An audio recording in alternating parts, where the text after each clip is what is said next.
Hey guys, what's going on? So today we're going to be talking about this Dynamite killer, or not killer RC, Dynamite kill switch here.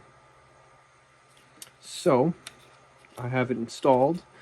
Now, what you're going to want to do is there's four clips here. Okay, like these, four of these guys. This is the motor. This is exactly what you're going to want to do. You want to pop that off. Pop the kill switch on, run out through the hole where the stock kill switch is, which is there. And once it's ran out, you can, let me just turn it around here. What I did is I ended up taking off the stock pins on the switch and then taking all the solder off, and then these popped right on, so you could still use the manual switch, but I could not fit it in properly, so I just have it hanging out here.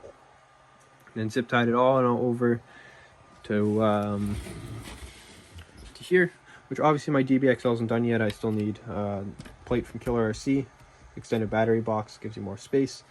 Then it comes in here, it plugs in, and then goes into here, and that goes into your receiver. You have this nice little LED indicator with this little doohickey, so you drill a hole in whatever your battery box, and that'll tell you if it's live or not, like you can fire the engine or not. So I'm gonna do that once I get the right parts. You also do get instructions right here, pretty basic. All you really need to know, when the light's red, motor will start. When it's not, it won't.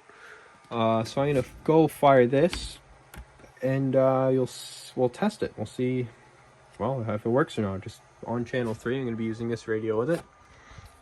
My Noble is for the my 5T race rig, but be able to hit that and then the motor should die. If not, then I have manual kill switch. That's pretty much it for that. See if it's worth it, because it was $37 American compared to, it's like 60 I think for a Killer RC one. Killer RC one will be going in the 5T, but we'll see. So anyways, that is that. We'll get to the field and test it. Kill switch works.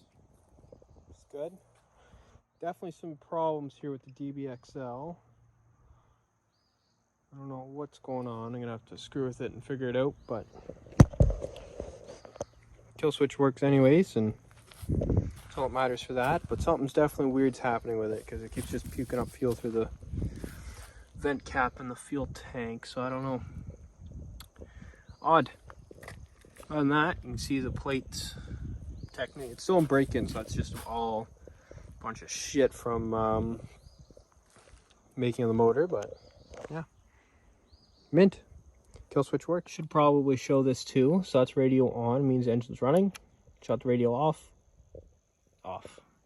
So it's good. Dynamite kill switch passes the test. Got some stuff to figure out with this DBXL. I don't know what's going on with the fuel system, but something's weird. I'm pretty sure it's to do with the fuel system, because everything else seems great.